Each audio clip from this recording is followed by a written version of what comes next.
森本博俊さん、当時13歳。原爆投下から3日後、爆心地からおよそ1キロ離れた登町の自宅へ向かい被爆しました。荷物を疎開させるため前日から広島市内を離れていたので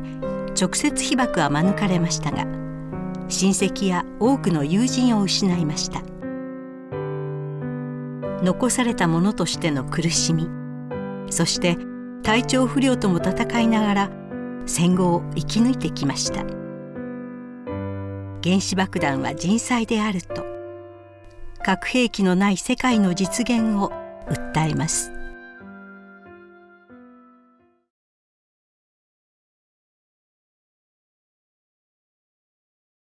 私の父親は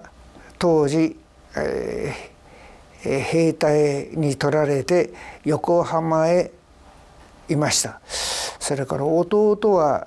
親戚の当時の言い方では鴨郡郷田村とこへ疎開しました。実際登町にいたのは私の母親と私だけでした。当時中島新松に母親の姉一家がいましたが、ちょうど建物を壊す強制退去させられて、家財道具一式と一緒に私方の家へ来ました。行くところがないから。それは家族構成は私のおふくろの姉が、いわゆるおばですね、それの主人、それと、その娘、それから男の子が2人、それが全部私方へ登町へやってきました。当時はもう軒並み木造の家屋ですから、一旦どこかへ焼夷弾が落ちるともう相当大規模に焼けるということが想像がつくから、もう女子供年寄りは逃げるように、サイレンが鳴ったら逃げるように。初めは時たまでしたが、もう1ヶ月ぐらい前から毎晩になっておりました。商売をしている関係上、その仕入れ先からを通じて運送店に疎開荷物を運んでもらうように頼んでいたんですが、それもなかなか来てくれない。偶然8月5日、しかも3時頃にトラックがやってきて、車が空いたから頼まれたのを言ってやろうというんで、もうあらかじめ荷造りしていたのをすぐに積み込んで、運転手とその助手席の方へ私とから母親が一緒に乗って行って、そこへ荷物を運びました。西条からもう少し向こうへ行った西高屋というところです。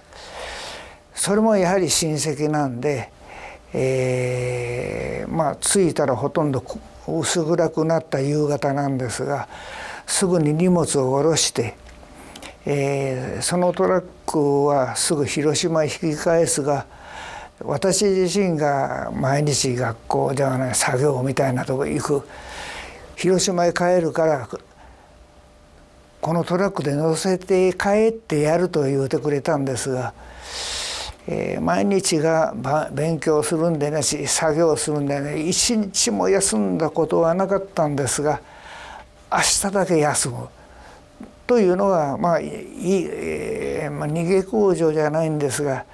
おふくろが一緒に向こうへ行ってすでにもう前に持って行った疎開荷物を虫干しをするという、それを手伝うんだという口実で休めました。だから運転手はそのまま帰りました。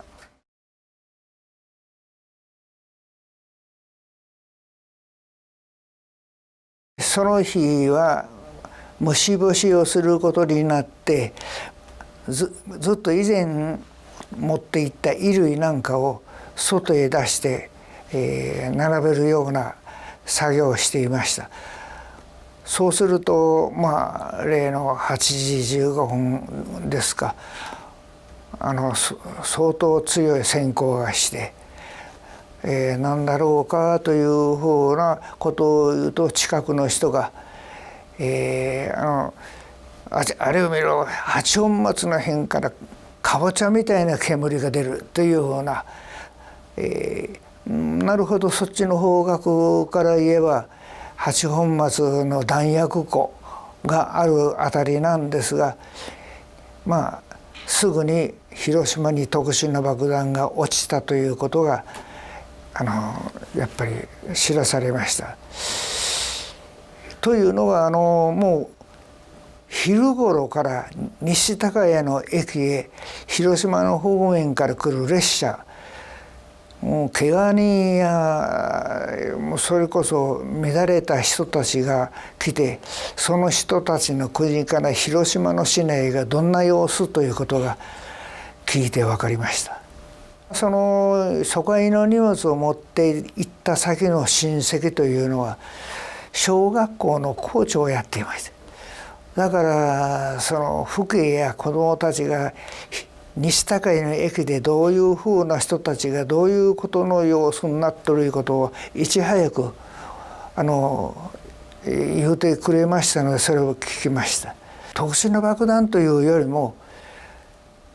ものすごく大きな爆弾というぐらいのことしか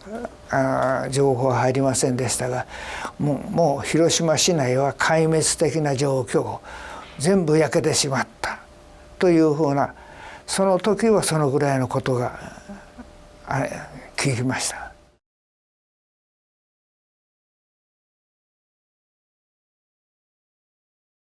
やっと9日の切符が買えて広島へ帰ってきました。うちの登町へ来た親戚の知り合いが府中町にありまして、そこを頼ってまず行ってお世話になったんです。今になっていざとなった時の人と人との助け合いというのはありがたいと思うんです。広島市内へ入ってももちろん公共交通機関なんかありませんので、ずっと自宅まで帰ってきました。広島の市内へ入る途端に、まず木造家屋の瓦が落ちてるからアスファルトの道路はこのぐらいしか歩く幅がないんですね。全部瓦があるから。しかも道の両側に黒いタケノコみたいなのが並んでるんです。というのは当時全部電柱は木柱ですから、それも焼けてしまいます。焼け残ったのがちょうどタケノコの状態、それがずらーっと元の道路沿いに並んでる。もちろん家は全部焼けてますから、その焼け残りの黒い梁とか柱の家には全くありません。瓦と焼け土、赤土の野原みたいなもんです。歩く人はやはり自分の身内を探す人ばっかりです。当時書くものがないから焼け残りの消す炭できれいな河原へどこそこへ避難しておりますとかいうのがあちこちありました。遺体の処理はもちろんある程度済んでいましたが、街中のあちこちで遺体を焼くのがありました。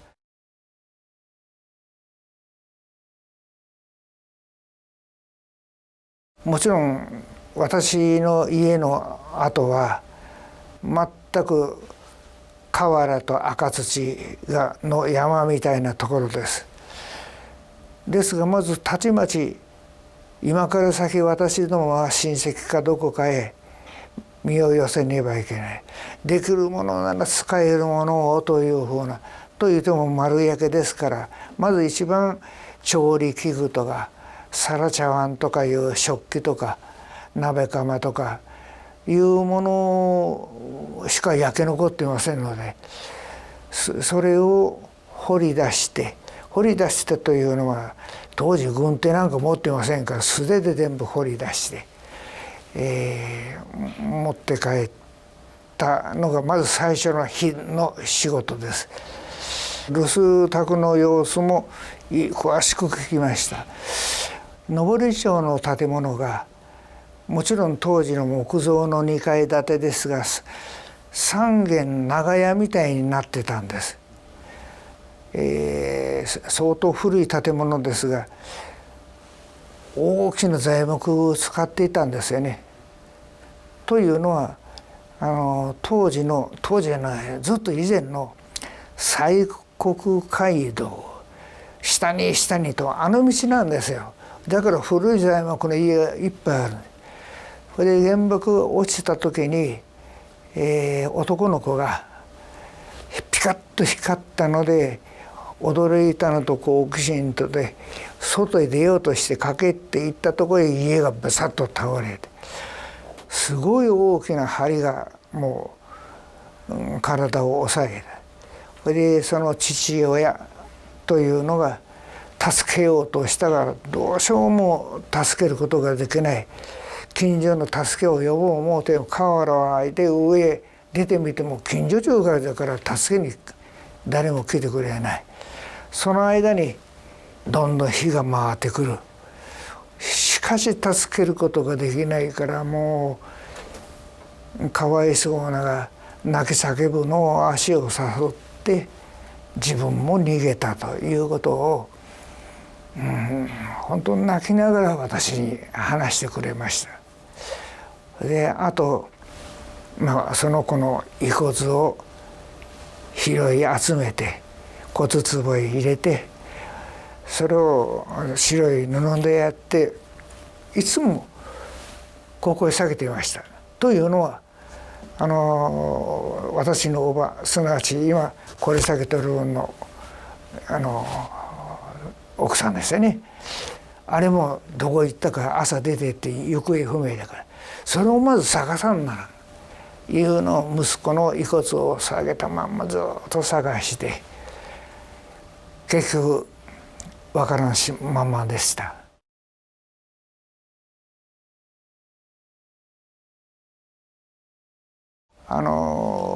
友達が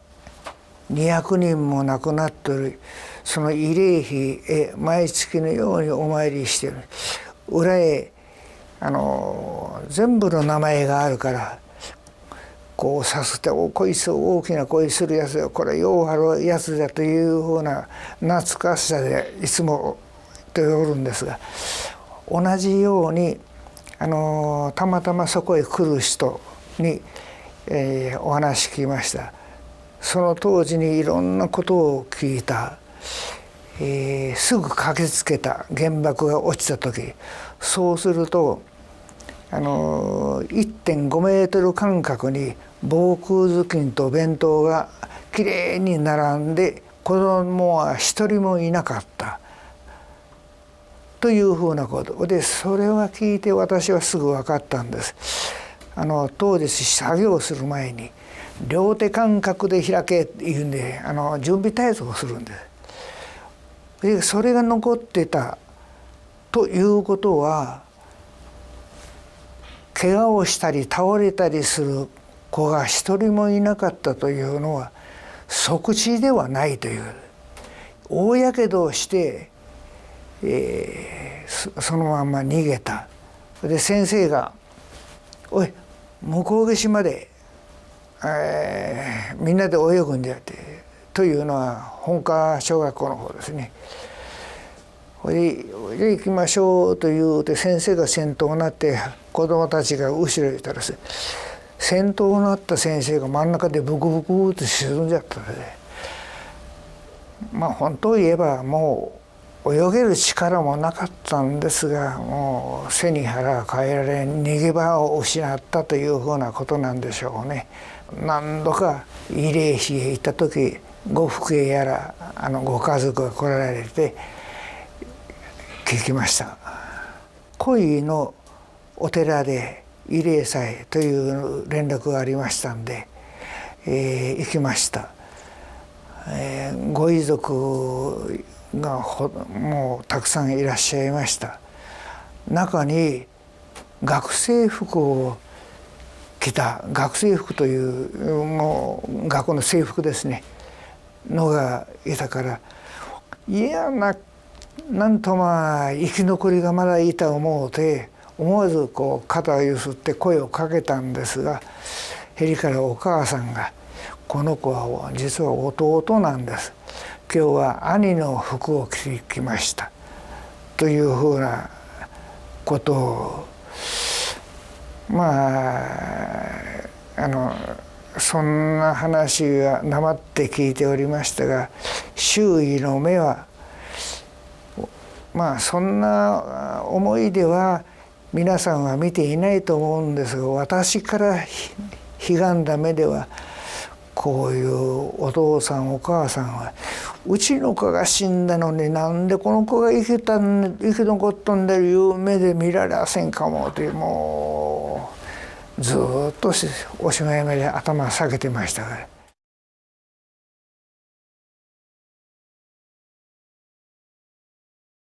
父親が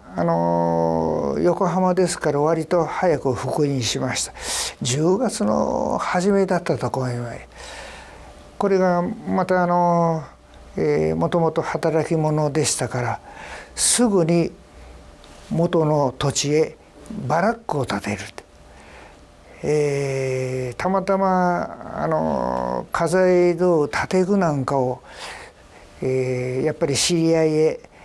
へ疎開させたのを自分で大八車を引いてトンに行って、そして柱を立てたりっていうふうなことをバラックを建てました。その時に完成したのは12月のおしまいなんですが、登町小学校区で早くもバラックを建てたら2、3軒でした。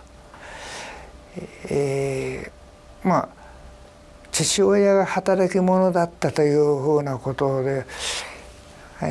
焼けた赤土を耕して、それに菜っぱを植えて種を植えて、農家出身ですから、持ち主が帰ればありがとうございましたで返し、それまで遊んどる年をというような。だからその原爆の放射線が残っている土で作った菜っぱをずっと食べました。もちろん、肥やし運びも手伝わされましたが、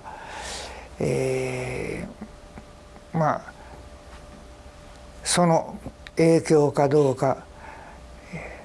私の体調もその時は分かりませんでしたが、あとはよろしくなかったです。だんだんかがんでやるからもう胃の調子がおかしくなって、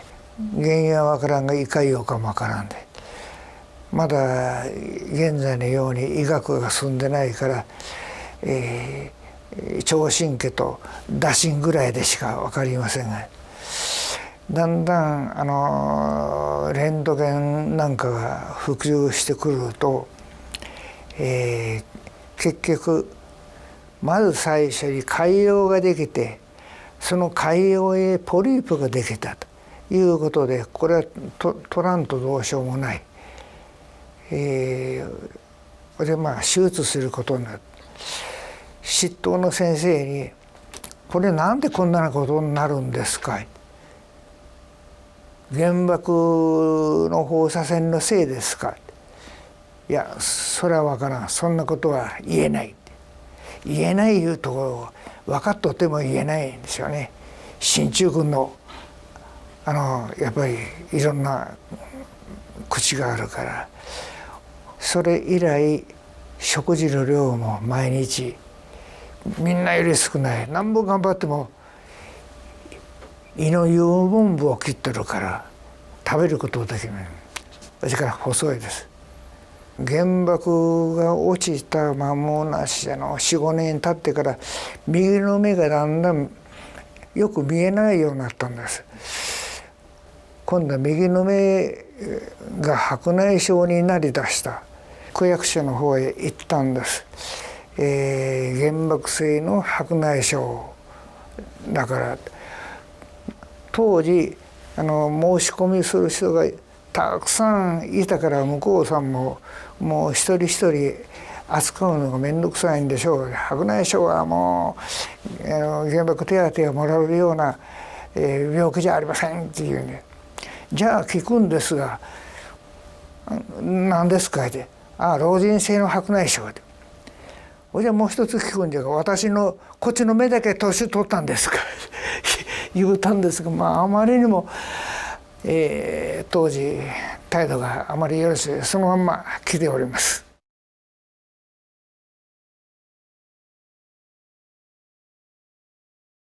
戦というのは人間の業ですか。いやそれはこんなことを言っちゃいけませんがね。それと核を使うということは通常の